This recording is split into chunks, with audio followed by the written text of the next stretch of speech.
नमस्कार. जसं की एक पत्रकारितेचं काम काय असतं या पद्धतीने आणि पत्रकारितेनं आता ही कशी माहिती शोध लावलाय, तर या अशा पद्धतीची काय माहिती घडलेली हे आपण आता या फाईलमध्ये बघणार आहोत. ही फाईल आहे एका अहिल्यानगरमध्ये घडलेल्या सत्य क्राईम घटनेवर आधारित. अहिल्यानगर हे शहर एक ऐतिहासिक आहे आणि तिथे एक शांततेचं वातावरण, शांततेचं नगर म्हणून अहिल्यानगर ओळखलं जातं. परंतु अशा ठिकाणी जर एखादा रक्षकच जर भक्षक बनत असेल तर काय सांगावं. आता सांगायचं म्हणजे पोलिसांची वर्दी पोलीस हे कायद्याची नेहमी कायद्याचं संरक्षण करते.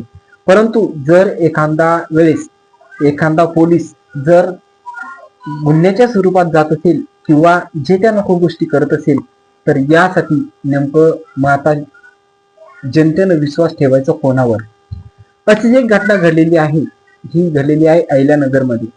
आपण सविस्तरपणे या घटनेचा आढावा घेणार आहोत. ही सर्व घटना तुम्हाला मी एक पत्रकारितेच्या भाषेमध्ये अर्थात जर्नलिस्टच्या स्वरूपात तुम्हाला सांगणार आहे. मी गणेश तुम्हाला ही माहिती सांगत आहे आपल्या प्रसार मराठी PR या चॅनलवर. प्रसार मराठी PR हे चॅनल एक पब्लिक रिलेशनचं एक चॅनल आहे आणि या चॅनलच्या माध्यमातून तुम्हाला नवीन नवीन घटना जे की खडे तोडपणे आणि एकदम सत्य घटनावर आधारित तुमच्यापर्यंत आणायचा मी प्रयत्न करत असतो, जेणेकरून ज्या समाजामध्ये काय झालेलं आहे ही माहिती तुम्हाला येत असते. तर आता आपण बघणार आहोत एक अहिल्यानगर हे शहर एक ऐतिहासिक असलेलं शहर आणि या शहरामध्ये जर रक्षकच कशा प्रकारे भक्षक बनलेले आहेत हे आपण आता बघणार आहोत. ही माहिती तुम्हाला मी एक रिपोर्टरच्या अधीन राहून सांगत आहे, पत्रकारितेच्या अधीन राहून सांगत आहे. जशी जशी पोलिसांकडून माहिती भेटलेली आहे आणि समोरही काय माहिती भेटेल ती पोलिसांच्या माध्यमातून जशी माहिती तुम्हाला भेटेल त्याच पद्धतीनं पोलीस चौकशी जशी माहिती भेटेल त्याच पद्धतीने तुम्हाला सांगण्याचा प्रयत्न करणार आहे. आता माहिती अशी आहे, पोलिसांची वर्दी जी आपल्याला सुरक्षेची खात्री देते, परंतु जर ती सुरक्षता जर एखाद्या वेळेस ऱ्हास झाली किंवा त्या पोलिसांच्या वर्दीचा कुठेतरी गैरवापर झाला तर सामान्य जनतेने नव्हे तर कोणत्याही जनतेने, एखादा सामान्य व्यक्ती असो किंवा कोणत्या व्यक्ती असो, त्यांनी नेमकं कायद्यात कसं बघायचं. कायद्याचं रक्षण करणारे जर भक्षक बनायचे असले तर ते कशी, म्हणजे सामान्य जनतेचा नेमका मोठा प्रश्न उभा राहतो. तर आजची कथा आहे अहिल्यानगर मधील त्या वर्दीतल्या ड्रग्ज माफियाची, ज्याने मुद्देमालात स्वतः त्या ड्रग्ज मध्ये मैदा भरलेला होता आणि मैदा भरून जवळपास ज्याची किंमत होती 10 किलो ड्रग्जची, ज्याची किंमत होती 25 कोटी रुपये. 25 कोटी रुपयाचा मुद्देमाल या पोलीस अधिकाऱ्यांनी कसा त्या मुद्देमालातून, जो काही मुद्देमाल होता, स्टॉक होता, त्याच्यातून कसा साईडला ठेवून दिला आणि त्यामध्ये नेमकं मैदा कसा भरला आणि आता ही माहिती कशी भेटली ही सविस्तरपणे माहिती तुम्हाला या चॅनलच्या माध्यमातून सांगत आहोत. परंतु त्यापूर्वी सांगायचं म्हणजे तुम्हाला या चॅनलला सबस्क्राईब करायचं आहे, जेणेकरून नवीन नवीन ज्या घटना आहेत त्या तुमच्यापर्यंत येण्याचा प्रयत्न होणार आहे. तर आता आपण पहिली जी बघू थोडी माहिती. अहिल्यानगर हा शांततेने दडलेला एक जिल्हा आहे आणि या शांततेच्या आड जर एखादा गुन्हा होत असेल तर यावर प्रश्न निर्माण होण्यासारखेच आहे. पोलीस तपासानुसार अशी माहिती आली की ड्रग्ज तस्करींचं एक धोकादायक जाळ हळूहळू आता या शहरामध्ये कसं पसरलेलं गेलं आहे आणि यामध्ये पोलिसांचा हस्तक्षेप कसा आहे, नेमकं पोलिसांनी यामध्ये काय केलेलं आहे ही माहिती आहे. सुरुवातीला हे प्रकरण सामान्यतः ड्रग जप्ती प्रमाणात झालं होतं, म्हणजे की जेणेकरून एका ठिकाणचे ड्रग एका ठिकाणी जप्त करण्यात आलेले होते, ते म्हणजे पोलीस स्टेशन. आणि पोलीस स्टेशन मध्ये जे क्राईम ब्रांच असेल, पोलीस स्टेशन असेल, त्यांनी हे जे ड्रग जे तो जवळपास स्टॉक ठेवलेला होता आणि हा नेमका एका मोठ्या अधिकाऱ्याच्या सान्निध्यामध्ये, मोठ्या अधिकाऱ्याच्या नजरेमध्ये येईल अशा पद्धतीने हा ड्रग म्हणजे स्टॉक ठेवलेला होता. पुढे असं झालं, ही प्रक्रिया ज्यावेळेस ड्रग जप्त झाला होता त्यावेळेस ही संपूर्ण प्रक्रिया कागदोपत्री झाली होती, तिथपर्यंत निश्चित झालं आणि संपूर्ण घटना पोलीस स्टेशनमध्ये झालेली होती. मुद्देमालाचं वजन, त्याच्या नोंदी, त्यानंतर प्रत्यक्ष स्थिती, या ड्रग्ज मध्ये काय काय आहे, कोणी काही मिक्स केलं नाही, या संपूर्ण घटनाचा आढावा या ठिकाणी नोंदवला गेला होता. या ड्रग्जची ज्यावेळेस स्टॉक होत होतो त्यावेळेस हा संपूर्ण घटना नोंदवल्या गेली होती. ज्यावेळेस मग नंतर एका वरिष्ठ अधिकाऱ्यानं आता त्याची चौकशी करणं सुरू झाली होती, तर त्या वरिष्ठ अधिकाऱ्याने या ड्रग्जचं मोजमाप अर्थात जे काही लिहिलेलं होतं अगोदर त्या पद्धतीनं परत या ड्रग्सचं मोजमाप करण्याचा भाग केलं होतं. पण हळूहळू इथे अशी माहिती पोहोचली या ड्रग्ज मध्ये काही घटना म्हणजे काही जे घटक ते कमी आहेत आणि त्याचं वजन आहे त्या वजनामध्ये काहीतरी कमतरता होत आहे. मला सांगा 10 किलोचा ड्रग आता इथून गायब झाला होता आणि तिथे त्या ड्रगच्या ठिकाणी मैदा टाकून दिला होता आणि ज्या ड्रगच्या काही पुड्या होत्या, छोटे छोटे पाकिट होते, त्या पाकिटामध्ये मैदा आला होता.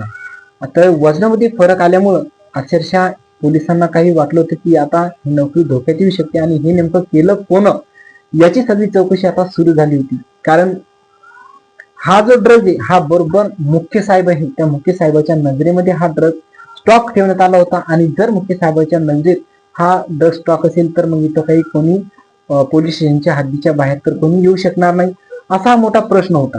आता पुढं जशी जशी माहिती भेटली तिथे तिथे मग एका वर्दीकडील एका व्यक्तीचं नाव आढळू लागलं. त्या व्यक्तीचं नाव मी तुम्हाला सांगत आहे. आता तपासात काय समोर बाब आलेली ती आहे. तपासामध्ये ही बाब गोष्ट उघड झाली की ड्रग्सचं ज्यावेळेस मोजमाप केलं होतं त्यानुसार आज जे मोजमाप केलं तर त्या मोजमापामध्ये वजनाचा फरक पडला. बरं आपण जर विचार करायला गेलं की या ड्रगचं वाळून वाळून वजन कमी झालं असेल, परंतु असं जर विचार केला तर हार्डली किती वजन कमी होतील, 10 किलोचं वजन कमी होणार नाही. त्यामुळं तेथील पोलिसांना शंका जाणू लागली, वाढू लागली आणि त्यांना विचार करण्यास भाग पाडले की या ड्रगमध्ये काहीतरी घोटाळा झालेला आहे. त्यामुळं पोलिसांनी तेथील सर्व पोलीस कर्मचाऱ्यांची चौकशी सुरू करणं लावली. त्यामध्ये सगळ्यात मोठा प्रश्न असा तयार झाला की आता याचं वजन तर झालं, परंतु याच्यामध्ये अगोदर जी नोंद केली होती की हा ड्रग पूर्णपणे ड्रग आहे, याच्यामध्ये काहीही मिक्सिंग नाही अशी नोंद झालेली होती. त्यामुळे आताची जी पडताळणी करणं चालू होती, व्हेरिफिकेशन करणं चालू होतं, त्या व्हेरिफिकेशन मध्ये 10 किलो वजनाचा घोटाळाची आला. तेच नव्हे तर या ड्रग्ज मध्ये अक्षरशः मैदा कालवण्यात आला होता.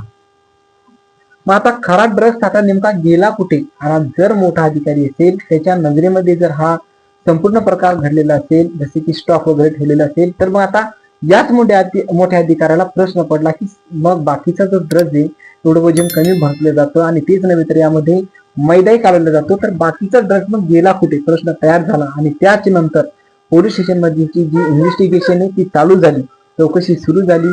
त्यानंतर एक समोर पोलिसाचं नाव येऊन गेलं आणि तेव्हा लक्षात येऊन गेलं की हा जो प्लॅन झालेला आहे हा एकदम शांत दिमाखानंच हा प्लॅन केलेला आहे. कारण हे जे प्रोडक्ट होतं हे एवढं कमी नसून याची किंमत जवळपास 10 कोटी रुपये एवढी होती. मग आता ही चूक होती का असा प्रश्न जनतेला येतो, बरोबर.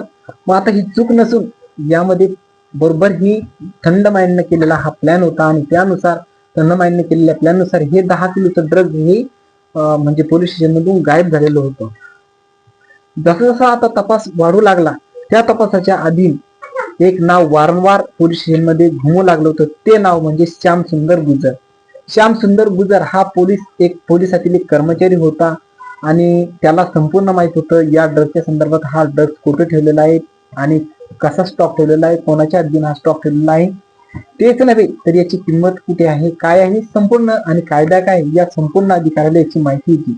पोलीस तपासणीनुसार तो यंत्रणेतीलच होता. प्रक्रिया, नियम, तपासच्या संपूर्ण गोष्टीची माहिती श्याम सुंदर गुजर या पोलीस अधिकाऱ्याला होती.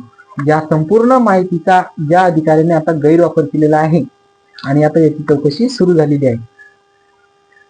आता आपण विचार करायला गेलं तर वर्दी ही ओळख नाही तर वर्दी ही त्याचं शस्त्र बनत होती. कोणतं? या कायद्याचं. कारण या कायद्यात का पुढं काय आहे हे या अधिकाऱ्याला माहिती होतं, पुढे काय होऊ शकते. या अधिकाऱ्याच्या हस्ते खरा ड्रग्ज म्हणजे तेथील पोलीस स्टेशननी चौकशी केली तर असं आढळून आले की या ड्रग मधील काही ड्रग हे अलगद साईडला गेलेले आहेत, बाजूला गेलेले आहेत, त्यातून काढून घेतलेले आहे आणि त्या जागी मैदा भरला गेलेला आहे. अशा पद्धतीचं माहिती पोलिसांना मिळाली होती.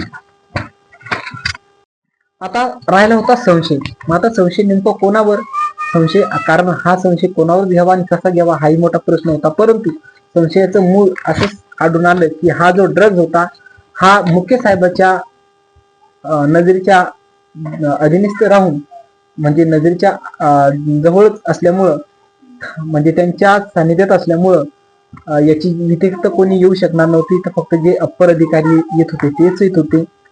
वरिष्ठ अधिकाऱ्यांनी तपासाची दिशा बदलली आणि त्यामध्ये मुद्देमालाची पुन्हा तपासणी सुरू केली. ज्यावेळेस आता हे ड्रग्सची तपासणी चालू केली त्यावेळेस तेथील काही वरिष्ठ अधिकाऱ्यांनी या मुद्देमालाची म्हणजे सांगितलं की हे चुकून या मुद्देमालात जो माल होता तो चुकून जास्त वाढवण्यात आला, परंतु हा याची जी मुद्देमाल याची जी म्हणजे वजन आहे हे एवढंच असं आहे असं त्या वरिष्ठ अधिकाऱ्यांना सांगू लागले. परंतु वरिष्ठ अधिकाऱ्यांनी हे लक्षात घेतलं की तुम्ही वजन शिल्लक का बरं वाढवलं, हे तर होऊ शकत नाही. म्हणून वरिष्ठ अधिकाऱ्यांनी तिथे प्रत्यक्ष येऊन या ड्रग्सची हाताळणी केली. हा ड्रग्स प्रत्यक्ष पाहिलं तर त्यावेळेस ड्रग्सच्या ज्या नोंदीत डॉक्युमेंट्स नोंदीचे दस्तावेज कागदपत्रे त्यामध्ये लिहिलेलं होतं की हा जो ड्रग्स आहे हा प्युअर ड्रग्ज आहे, यामध्ये कोणतीही मिक्सिंग नाही. परंतु यामध्ये ज्यावेळेस मोठ्या अधिकाऱ्यांनी या संपूर्ण चौकशीचा अभ्यास केला, संपूर्ण चौकशीचे व्हेरिफिकेशन केलं, त्यावेळेस या ड्रग्जमध्ये मैदा आढळून आला आणि मैदा आढळून आल्याच्या नंतर तेव्हा मग या वरिष्ठ अधिकाऱ्याला संशय आला की ठीक आहे, एक वेळेस वजन कमी होऊ शकतं, वाळून वजन कमी होऊ शकतं, परंतु तुम्ही जी लिहिलेलं आहे या म्हणजे दस्तावेजमध्ये की ड्रग्ज मध्ये काही मिक्सिंग नाही, तर मग इथे मिक्सिंग का बरं झालेलं आहे, का बरं मैदा मिक्सिंग आलेला आहे, असा प्रश्न वरिष्ठ अधिकाऱ्यांना त्यांच्यापेक्षा जे त्यांच्या लेवलचे म्हणजे अर्थात त्यांच्या उत्तरार्ध जे अधिकारी आहेत त्या अधिकाऱ्यांना विचारला असता त्यांना आता ह्या प्रश्न पडला आणि त्यानंतर या घटनेचं जे भांड आहे ते उघड झालं. जुन्या नोंदणीवर आणि नव्या नोंदणीवर हालचाल सुरू झाली. नंतर हळूहळू सगळं चित्र स्पष्ट होऊन गेलं की हा जो गुन्हा आहे हा बाहेरच्या माफियाने केला नसून हा पोलीस स्टेशनच्या हद्दीतीलच कोणीतरी केलेला असावा, असा 100% खात्री पटून गेली. आणि मग नंतर सगळं सत्य समोर आलं. सत्य समोर आल्याच्या नंतर तर मग तो समजावा की हा केवळ गुन्हा नसून हा एक विश्वासघात होता. ही जी घटना आहे पोलीस खात्यासाठी ही घटना सर्वात मोठी धक्कादायक बनली होती. पण आता कायद्याचा जर विचार केला तर कायदा तुम्ही म्हणत असेल की पोलिसांना कायदा नाही का, परंतु कायदा हा सर्वांसाठीच आहे.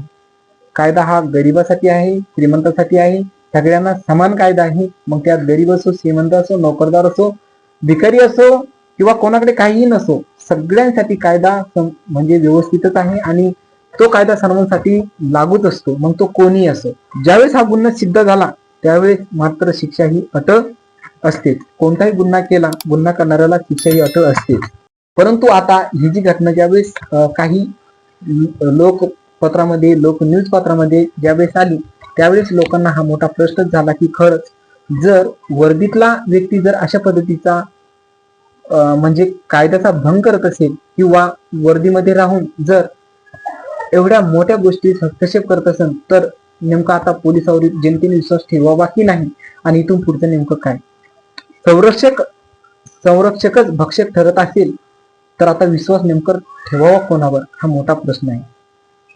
मग त्यावेळेस म्हणून म्हणले जाते की ज्यावेळेस जेव्हा व्यवस्था डगमगते तेव्हा भीती अधिक वाढते.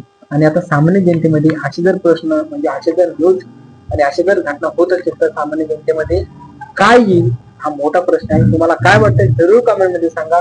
तुमच्या प्रतिक्रिया जरूर या चॅनलच्या माध्यमातून या व्हिडिओच्या माध्यमातून मला द्या, प्रोत्साहन द्या. तुम्हाला काय वाटतंय की मी पुढे काम करावं किंवा तुम्हाला जी माहिती प्रत्यक्ष चांगल्या पद्धतीने रिसर्च करून तुमच्यापर्यंत जर वाटत असेल तर चॅनलला सबस्क्राईब करा. तुमचे एक सबस्क्राईब माझ्यासाठी खूप मोठं प्रोत्साहन आणि सपोर्टेबल असेल, जेणेकरून मी या चॅनलच्या माध्यमातून नवीन व्हिडिओ आणण्याचा प्रयत्न करेन. आता हा जो कायदा आहे हा उशिरा का होईना, ही जी केस आहे हे जे प्रकरण आहे हे उशिरा का होईना, याचा निकाल लागल्यावर जो काही अधिकारी असेल किंवा जो काही गुन्हेगार असेल मग तो अधिकारी का असेना किंवा मोठा अधिकारी का असेना त्याला याची जी काही शिक्षा आहे ती भेटल्याशिवाय राहणार नाही.